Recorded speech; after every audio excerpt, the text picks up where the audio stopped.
Entendida como uno de los fenómenos con consecuencias más negativas sobre una sociedad o comunidad, la guerra civil puede ser definida como un conflicto o enfrentamiento que se da entre miembros de esa misma sociedad, es decir, no contra un enemigo externo. Es así que las guerras civiles han existido desde el momento en que el hombre conformó la sociedad, debido a que la convivencia permite el surgimiento de diversos enfrentamientos o desacuerdos entre los miembros que pueden llegar a convertirse en conflictos profundos y muy graves. Una guerra civil puede desatarse por motivos políticos, étnicos, religiosos, entre otros. Hoy, México está tan polarizado política y socialmente que estamos al borde de un estallamiento social. ¿Podríamos estar a las puertas de una guerra civil? Para los expertos en la materia, en la actualidad hay tres hitos que marcan el hundimiento de un país en una guerra civil: la pérdida de control sobre parte del territorio, el incremento de víctimas mortales y la organización de los rebeldes. Guerra civil es la denominación usada para cualquier enfrentamiento bélico donde los participantes están generalmente formados por dos o más ejes políticos contrarios, generados en el mismo estado. Su característica más común es que el conflicto armado se desarrolla en un mismo país, enfrentándose entre sí personas de un mismo lugar, ciudad, pueblo o comunidad, defendiendo usualmente dos ideologías o intereses distintos. Las razones del surgimiento de conflicto entre grupos de una misma sociedad pueden ser muy numerosos y a veces se pueden encontrar varias cuestiones combinadas. Normalmente, como ya mencioné, temas como la religión, el territorio, las jerarquías sociales o problemáticas de tipo económico son las que más abundan a la hora de encontrar razones de tan doloroso fenómeno. Las causas clave que hoy pueden provocar un estallamiento social en México podrían ser la cuestionada Cuarta Transformación, que prometió acabar con la corrupción y, contrario a eso, deja en evidencia que no nada más sigue rampante, sino peor que nunca. La injusticia social, que a 2 años de la llegada de este desgobierno que supuestamente iba a tener como prioridad los pobres, en lugar de reducirlos, los ha multiplicado. El fracaso de la clase política. Los partidos políticos, tanto de izquierdas y derechas, han fracasado en la tarea de mejorar las condiciones de vida de los ciudadanos y de mitigar las graves diferencias sociales, así como usarlos solamente como herramienta demagógica. La radicalización de la sociedad, que exacerbada por el propio remedo de presidente de la República un día sí y el otro también, dicta su discurso de odio de pobres contra ricos y lo esparce entre la población. La convivencia resulta cada vez más difícil en México debido a la radicalización de la sociedad hacia posturas extremistas y ante la falta de soluciones de la clase política. Lo estamos viviendo: plantones, tomas de casetas, enfrentamientos, marchas, vandalismo, etc. Estamos a nada de que la calle se convierta en el lugar preferido para los ajustes de cuentas. Me refiero a asesinatos entre izquierdistas y derechistas, aplicando aquello del ojo por ojo y diente por diente. Por último, el analfabetismo. La falta de cultura democrática en una sociedad con un alto porcentaje de analfabetismo supone un obstáculo importante para la consolidación de un Estado justo, libre y democrático. El analfabetismo constituye un caldo de cultivo para el triunfo en la sociedad de ideologías extremistas de izquierdas y derechas, ante la falta de soluciones a los graves problemas de nuestro país.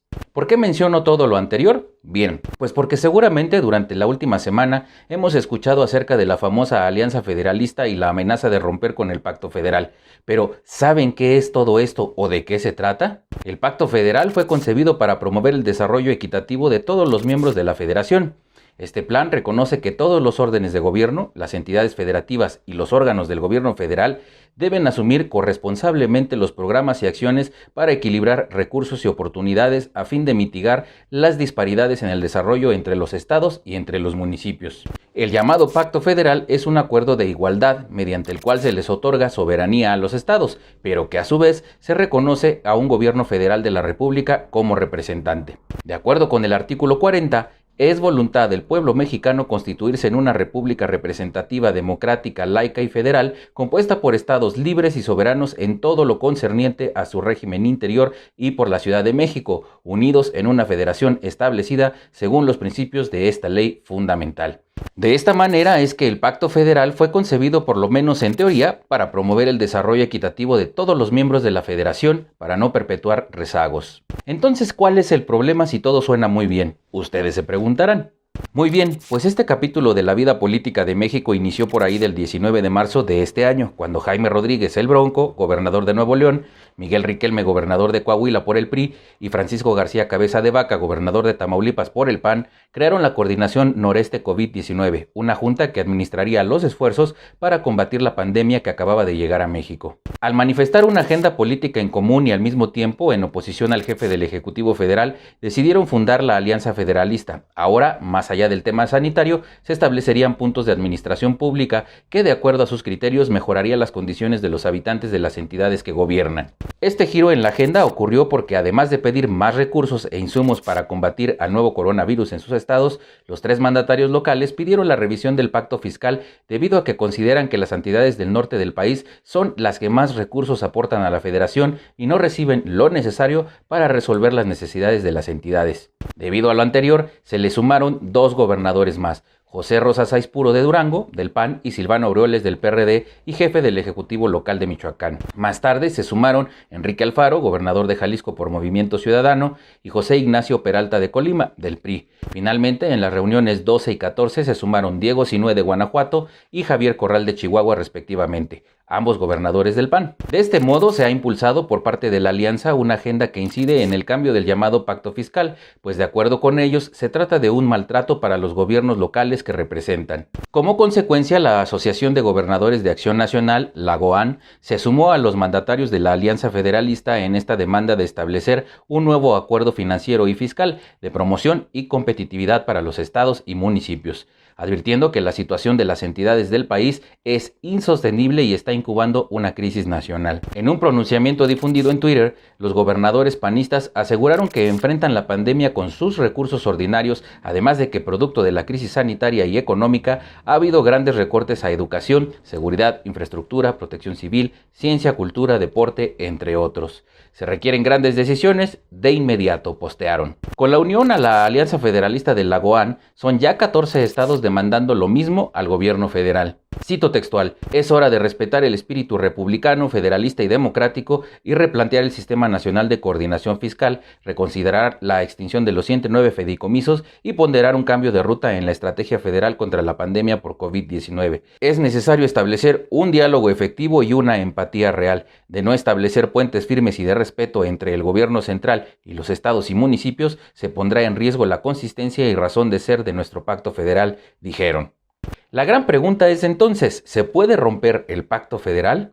Pues el remedo del presidente aseguró que no hay ninguna posibilidad de que se rompa el pacto federal porque requiere una reforma constitucional, y explicó que para reformar la Constitución tendría que aprobarse en el Congreso, un proceso que llevaría controversias y que le correspondería a su vez resolver al Poder Judicial. Oílo, el que respeta las leyes y la Constitución. En reiteradas ocasiones, los gobernadores de la Alianza Federalista han exigido la revisión del Pacto Federal y en respuesta López Obrador ha sido enfático: no habrá más recursos. Y apenas esta semana se anunció la propuesta del presupuesto federal de egresos para el 2021, en el que se presentaron recortes considerables para las entidades. Como es su costumbre burlona y provocadora del viejito cagón, les dijo que consultaran al pueblo de sus respectivos estados para saber qué opinaban. Entonces, los gobernadores le tomaron la palabra a López Obrador y utilizaron sus respectivas cuentas de Twitter para realizar una consulta a la ciudadanía.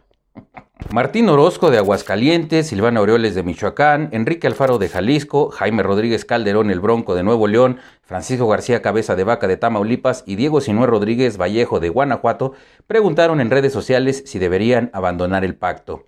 El gobernador de Coahuila, Miguel Riquelme Solís, también aceptó el reto del presidente. De tal manera que en un comunicado firmado por la jefa de gobierno de la Ciudad de México, Claudia Sheinbaum, y los gobernadores de Baja California, Jaime Bonilla, Chiapas, Rutilio Escandón, Morelos, Cuauhtémoc Blanco, Puebla, Miguel Barbosa, Tabasco, Adán Augusto López Hernández y Veracruz, Cuitláhuac García, manifestaron su respaldo al remedio del presidente Andrés Manuel López Obrador y señalaron que la postura de los mandatarios federalistas es una desesperada acción por llamar la atención.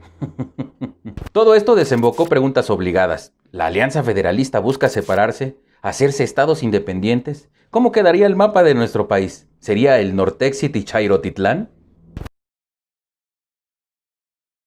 Y hace unos días, la Alianza Federalista señaló que la fragmentación de México nunca ha estado en su agenda. Cito textual: buscamos la edificación de un federalismo funcional y respetuoso que devuelva a estados y municipios más recursos que ahora. Solo exigimos lo que por justicia nos corresponde.